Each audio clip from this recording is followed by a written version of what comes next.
Yeah, good morning to you. It's excited to get back into a game week. We had a much-needed off week last week, which was good for our physical bodies and our mental side. Obviously, disappointing to be sitting where we are record-wise, and determined that we must play more consistent football in all three phases, and that we've got to coach that better. And we spent a lot of time last week looking at what we think needs to be done in order for us to do that, because we've got obviously a very difficult schedule ahead. Two games on the road at two really teams that are playing really, really good football, and it starts at Missouri this week, and they've won 7 straight home games, and I think Eli does. I know everybody has their rankings of coaches, and it's based on. And to me, the better talent you have, the better coach you are for sure. And to me, some of the better coaching jobs are done with those lesser rosters in recruiting. And I think you look at people like Eli and Stoops, and heck, Clark Lee now too, that I think are doing incredible jobs at their respective programs with the kids that they've had, and they've had some time to develop their culture and get their players in. But Eli's, I think he does one of the better jobs in the country in all aspects in managing the new world that we're facing. And he's obviously one of my closest friends in the business. And it used to be Gus when he was in the conference, and now it's kind of Eli and Kirby are who I probably talk to the most. Eli for sure. I have great respect for him and who he is and how he does things, and it's going to be a tall task for us there to go and compete with a really, really good Missouri team. They're the best. They're the best skill players we've faced yet, and their quarterback's playing at a really high level also.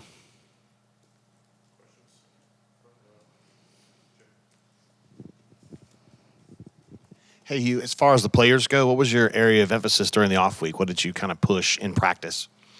We had 2 practices. Obviously, we were on fall break, and we lifted and conditioned on Monday, and then had a Tuesday and Wednesday practice. I thought the Tuesday one they attacked extremely well, and Wednesday was energetic, as you can imagine, with them knowing they had fall break on Thursday and Friday. So it really fell at a good time for us. I thought their energy was great. The emphasis was on us. Here are the things we've got to get better on these short distances and critical downs on both sides, and red zone, and really what is our bread and butter, and let's try to make it look maybe different ways, but we probably don't need more. Let's do less and keep doing it better. So had 2 really good days, truthfully, for an open week. I think having fall break really helped it, because I think everybody needed a little break, coaches, players, and obviously we did some recruiting also. But it was a good open week.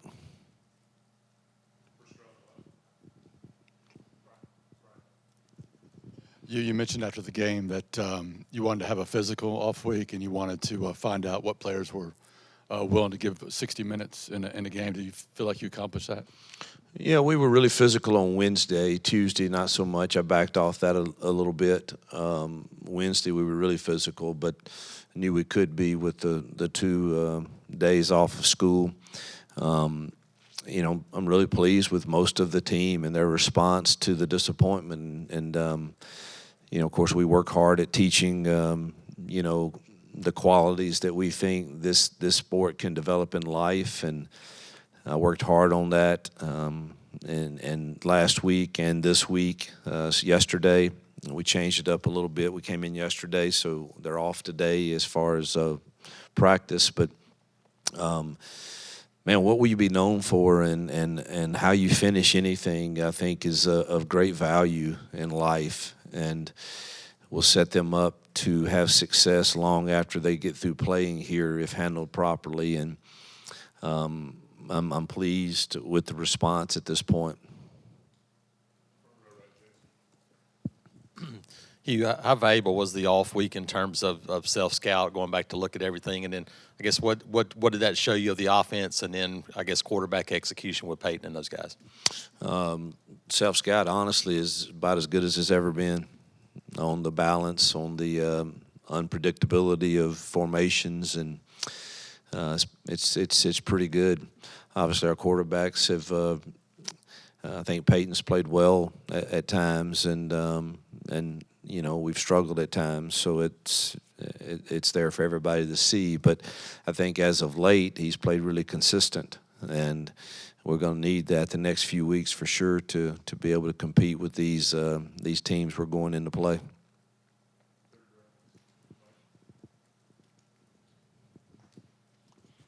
Coach, can you characterize your conversations with Peyton Thorne after some of maybe the confusion in the media about the statements after the game on that 4th and 1? Yeah, I don't read the media, don't listen, don't have social media anymore. I'm very transparent and tell you exactly the truth of what happened. And Peyton thought he needed to change the alignment of the back to handle an edge guy, and I think some of that may have been based on him asking an offensive lineman. And again, we've got to do a better job coaching. That shouldn't have happened. That wasn't part of the process. And if you go watch the film, if we leave our alignment like it's supposed to be and hand the ball off, Jarquez is running on a DB for an easy first down. So I understand his thinking there. They just unfolded a linebacker and on the backside, and so obviously we didn't coach it well enough for him to know he didn't have to do that.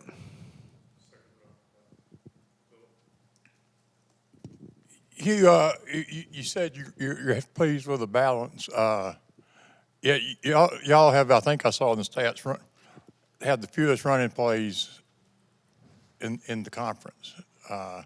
Is that a concern that you're not getting the ball enough to one of the best backs in the conference? Yeah, I think we need to get it to him more. I don't know what is the average per rush. So I think we've got to, that's the one that I care about. And,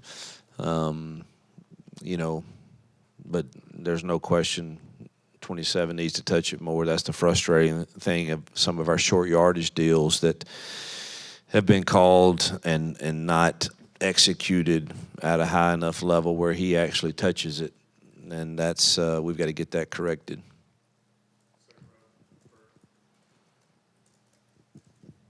Hugh, you guys have played a lot of young guys, a lot of freshmen this season. How much does an off week, you think, really help those guys kind of reset or, kind of look ahead, considering they've never been through this before? Yeah, I think, heck, we've been going since, approximately 1st of August, and so that's a long time on everybody, even guys that have been doing it a while, in particular, freshmen that are brand new, and they're having to, go through the grind of school and ball and everything that comes with that. So I think it's, coming after 6 games, that's about as good as you would want it to be. And now, y'all correct me if I'm wrong, I believe it's 3 games now and then another one and then the final 3. So I don't know that we could draw up, for a year that you have 2 open weeks, truthfully, them falling at better times. It split the season pretty good for us, it looks like. And I think the freshmen certainly, benefited. Everybody was a little sore and beat up. We've had some physical games. And then the mental side of handling not being exactly where you had hoped to be, I think was good timing for that also. The offensive line, too tall, been banged up some. Did this week give you a chance to maybe look at that group again, maybe just to see if you got the right moves, and what have you thought about their play through 6 games? We're running the ball effectively, so we're doing some good things there. Pass pro's been dicey, not at every position, but it doesn't matter. We're a team, and so we've got to continue to improve that. We're looking at, D. Wade's playing some of both tackles when Too Tall gets hurt, and that has to shuffle us around, and Joyner's jumping in at guard along with Tate some, and the game moved a little bit fast for a couple guys at Georgia with all their shifting and stuff, and it showed.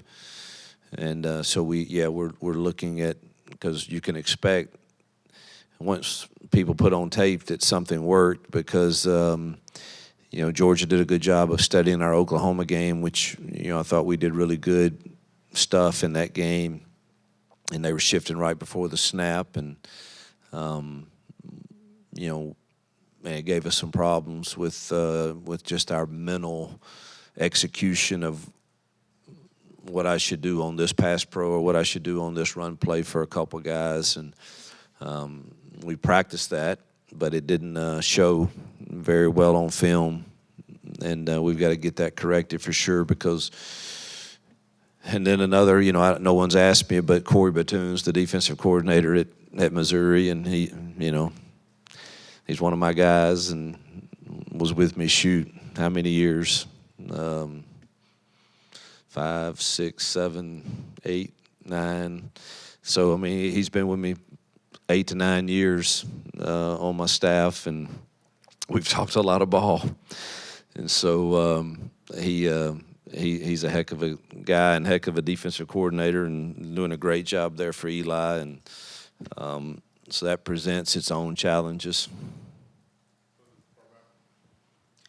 Coach, I just to go off of that, with Eli and then with Bethune there, that you just talked a lot of ball with both of those guys. When you look at this Missouri team, a lot of people look at that Texas A&M game and have some statements about this group, but what are you looking at about this team, and what stands out to you about this Missouri team? Yeah, I look at the consistency over, last year and most of this year. Obviously, things can happen when you go on the road in this conference, and a team gets the momentum and has the right game plan and the right call, and you get really Missouri had a chance to really stay in that game early and had like 3 penalties and calls that went horribly against them, and it kind of just snowballed, which you see that happen from time to time, but I don't make too much of that. I know what I see on film, and I know the consistency that they've been about almost every single game for the last 15 or so. They beat Ohio State in a bowl game and have many of those same kids back. And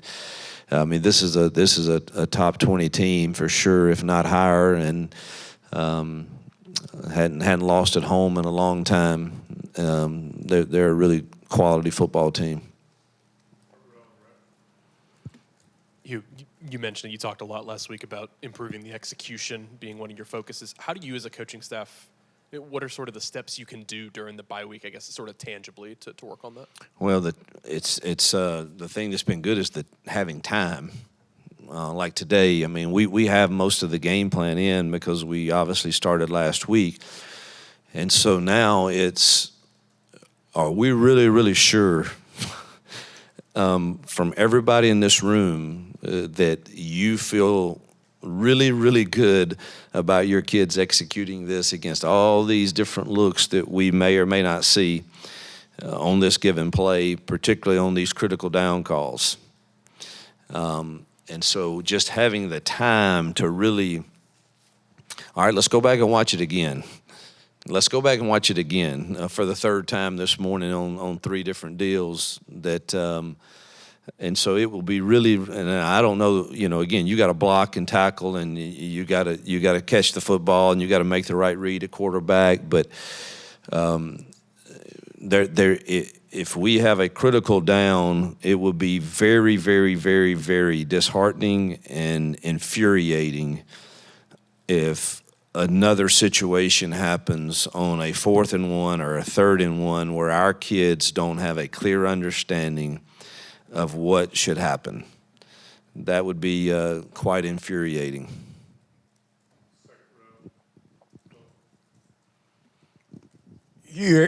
Every coach everywhere talks about consistency, which in college football, where you got young guys and older guys and guys with so many things going on around them, how do you, as a program, more than this week, but as a program, how do you establish that kind of consistency that you need to be successful?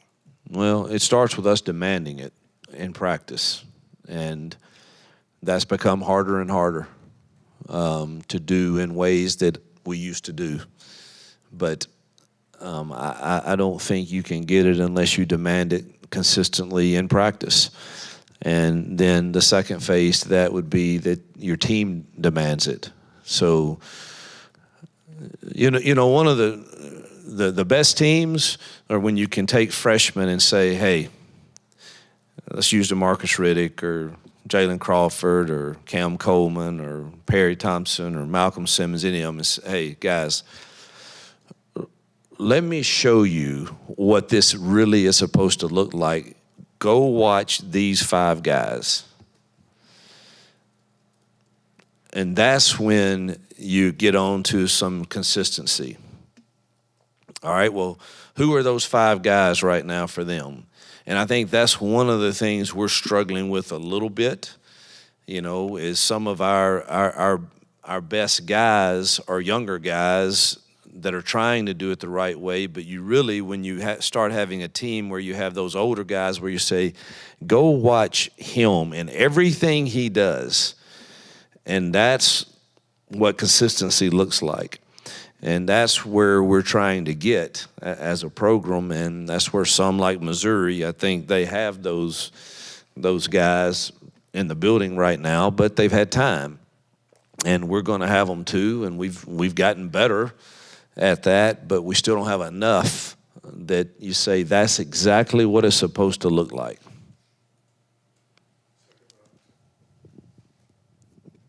Hugh, you mentioned Missouri's skill talent. They've got 2 receivers this year, Burden and Weiss, that are, you know, towards the top of the SEC. You guys play a ton of young guys, especially a corner. Just talk a little bit about that matchup and getting those guys prepared for what you said would be one of the toughest matchups they're going to have all year. Yeah, it's not one that you just get overjoyed about. I mean, truthfully, it's you know, they've got veteran guys that have proven to be some of the best in this league, whether they're going against, you know, the top tier corners and safeties or not. And, you know, we're due to some injuries and then just to our youth, obviously it's going to be a great test for us. And, you know, we got to find a way to get them some help and eliminate the explosive plays, which is very difficult to do against them. But, again, it's part of the growing process of where we are currently, and I'm sure our kids will be excited for the challenge. Coach, there was a note earlier this week that Auburn leads the nation in snaps on defense by true freshmen. You've got a defensive coordinator that's given up only 400 yards one time this year to any team. You know, can you talk about the job that DJ Durkin is doing and what we could expect to see on defense here? I couldn't be more pleased, truthfully, with the passion, the energy, the level of detail that I see from our defensive staff. I know that they're frustrated with, you know, not performing well in certain critical downs and all of that, just like we all are. But as far as the buy-in from DJ's leadership to Charles Kelly to Vontrell and Josh and Crime and all the assistants on that side, I just couldn't be more pleased with what I see happening and what I think can be the future under their leadership. So really pleased with them. Hugh, less than 2 months to go until signing day. How do you kind of feel about where the 25 class is at, and what's your message to these guys to stick with you as the season isn't going exactly as you want? Yeah, that's why they want to come here. That's the reason they should want to come, is you're coming to a place that's proven it can play for national championships. It's one of only 6 that's done it in the last 13 years, on twice, played for it. And so it's proven it can. We've got the resources. Now let's get the roster that rivals, you know, the ones who are playing for it. And if you want an opportunity to do that in an environment that you know fits you, come be a trendsetter and let's do something new and different. Yeah, you can go to the places that are currently doing it, or you can help restore one that's proven it can also do it. And so I feel really good right now. Obviously, there's the battles for the guys we want are never over, and you've got to continue to fight for that. But I feel like we're in a pretty good position, hopefully, to finish strong with another top 5-ish class. You talked about kind of short yardage and quarterback. How do you balance that? As Peyton has done a lot of good things at the line of scrimmage. How do you balance? Yes. How do you balance that freedom with also making sure that in certain spots, hey, we need to do this no matter what we're seeing? Well, he just didn't have a complete understanding of the play, and that's our fault. It was a new play as far as blocking scheme, but didn't have to handle the backside edge. And again, that's we didn't obviously coach it well enough.